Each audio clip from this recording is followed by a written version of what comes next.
Hi, my name is Beatriz, and today I'll be talking to you about the book I read, and it's A Man's Search for Meaning by Viktor Frankl. And before I start talking about the book, it's very important to first understand who's the author and also the historical context of the book. And so to begin, the author, Viktor Frankl, was an Austrian Jewish neurologist, psychiatrist. In 1938, Austria was occupied by Germany, and Frankl was forbidden to see non-Jewish patients. In 1942, Frankl, his wife, and his parents were all taken to the Nazis' death camps, and Frankl was the only one who survived the death camps, spending 3 years in 4 different camps. After his time in the concentration camps, he wrote several books, and he developed the field of logotherapy and existential therapy. The book is in the immediate aftermath of World War II, and during the war, which is from 1938 to 1945, Hitler and his followers killed over 6 million Jews. Now, these victims were usually taken to concentration camps where they were either killed straight away or forced to work in detrimental conditions. Now, I'm going to give you a summary, more or less, about the book. So the book deals with the experience of Viktor Frankl living in a concentration camp, as well as his psychotherapeutic technique called logotherapy. Now, in the book, Frankl never gives the reader a linear narrative of his time in the camp. Instead, he explains the struggles of the inmates' daily life. So the book is divided into 3 main sections. And the first section is divided into 3 parts. And he identifies them as 3 psychological reactions experienced by all the inmates. Now, first, you have the shock of being admitted into the death camp. Second, the apathy after becoming accustomed to your life in the camp, and in which the only value in life is to help himself and his friends or family survive. And third, the reactions of depersonalization and disillusional if one survives or is liberated. Basically, the core of his philosophy, in order for a man to survive anything, is that they must find their meaning in their life. And Frankl finds his meaning by using his experiences and suffering to make himself a better person. Now, according to him, the destiny of a man is without doubt affected by the circumstances in which he finds himself. However, a man does have the ability to make his own decisions. A man can always choose his attitude towards life.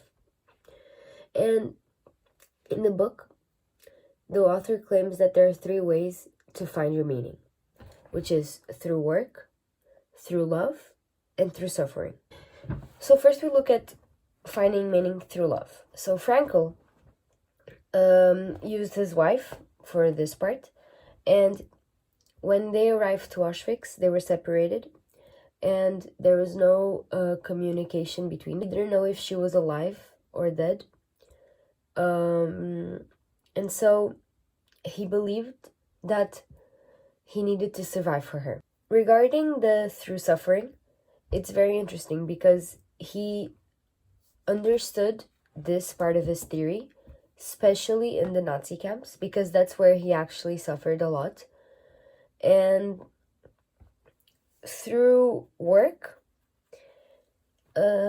is that he found his meaning, because after the concentration camp, it was a very big shock to come back to life, to come back to your routines. So through work, he was able to find meaning for his life by wanting to rewrite the manuscript that he lost in Auschwitz about logotherapy. Now, going on to the second section of the book, it's called Logotherapy in a Nutshell. He explains that a man's search for meaning can become existentially frustrated, which can in turn provoke noyogenic neuroses, which basically means that if a man cannot find a meaning or purpose in his life, he can develop mental problems that need to be addressed. Ultimately, his theory on logotherapy seeks to help its patients to develop goals whether they be getting rid of a phobia or surviving a horrible situation, and finding ways to meaningfully accomplish them. Frank believes that while man is certainly capable of doing evil, no individual human must be evil. The last section of the book, Frankl reaffirms his belief as the basis for his tragic optimism, or the belief in the importance of saying yes in spite of everything. I'm not gonna go into much depth into that part of the book because I found it really interesting and I don't want to spoil. Talk now a little bit about my experience with the book. And I honestly found the book amazing. I recommend it to everyone, and I think because most of us are still trying to discover our meaning in life, it does make you think, and looking at all the theories, it really helps to really start to get a sense of what is your meaning in life. His examples are very strong, are very, they really touch your heart. The book was very easy to read.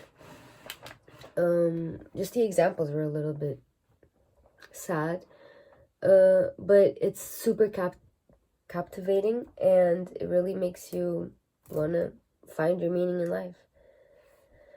And, well, this is my experience with the book, A Man's Search for Meaning, and I hope you found this video helpful. Thank you for watching.